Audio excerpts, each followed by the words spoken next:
perpetrators of violence accountable. We continue to work closely with law enforcement agencies, intelligence units, and community stakeholders to mitigate politically instigated violence and uphold the rule of law. I thank you, Mr. Speaker.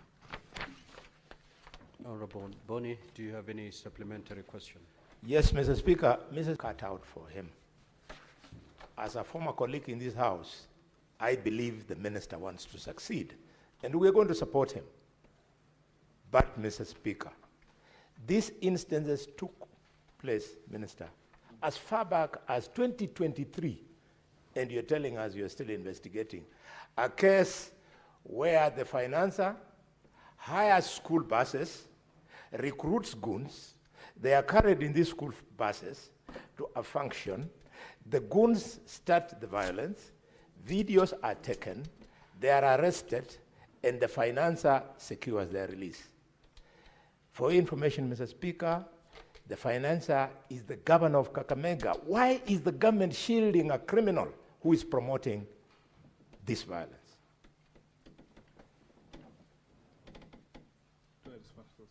Honorable CS. Thank you, Mr. Speaker. As I made it very clear, is that, Mr. Speaker, in some instances, why nothing has happened from 2023, the victims are running away from the case. You know, a member of parliament, for example, like Honorable Salasia, is refusing. And you know, it's not because he doesn't know the law. He is running away from coming to record a statement. So the DCI cannot again arrest the victim so that they can cooperate, so that we can investigate the people. So, Mr. Speaker, there are challenges here. Sometimes, Mr. Speaker, political leaders think that they are weak if they pursue a case to its conclusion, because they think that if they go to a dock and or a witness stand, Mr. Speaker, and they are now narrating how they were beaten, they think that their constituents will consider them a weak person. So sometimes they drop these cases, and so, Mr. Speaker, there's very little we can do.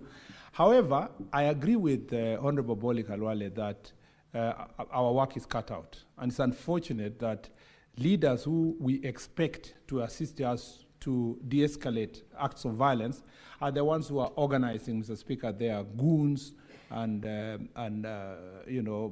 so-called bouncers, Mr. Speaker, to public functions, making it very difficult. You know, when we were in the Jukwala Usalama in Kakamega, the county security team are saying they dread when they hear that there is a high-profile funeral by maybe a senior person like the chief that happened in the former chief that happened in Matungu, because they know that that weekend will be very difficult in terms of deploying so many officers to one function.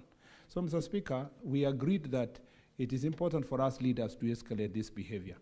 Here before this House that Honorable Governor Barassa was involved in any way.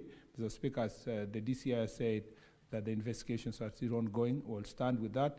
And Mr. Speaker, you know, you must take it, when Honorable Boni Khalwale mentions the name of his own governor, you must take it with a pinch of salt, Mr. Speaker, because just like his governor, Honorable Boni Khalwale is also fighting to be a governor in Kakamega. So we take his statement with a pinch of salt. Thank you, Mr. Speaker.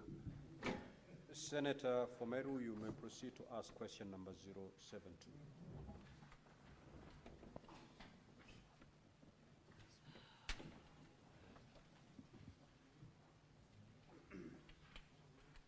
Thank you, Honorable Speaker.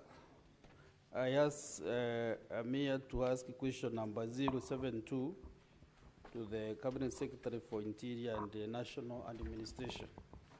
Mr. Speaker, number A is why are there recurring and escalating incidents of banditry and cattle rustling in Igembe North, Igembe Central, Tigania East, Tigania West, and Bore constituencies in Meru County, despite the government's repeated assurances of enhanced intervention efforts?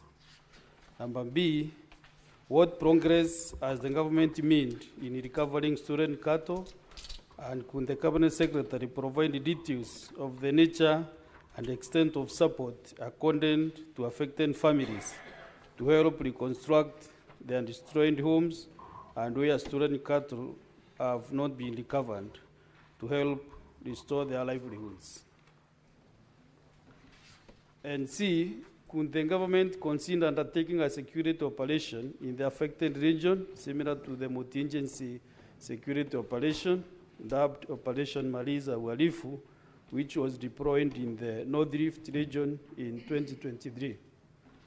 And the last, D, could the government also consider establishing multidisciplinary security operating bases in the affected region to deter such criminal activities? Thank you, Honourable Speaker.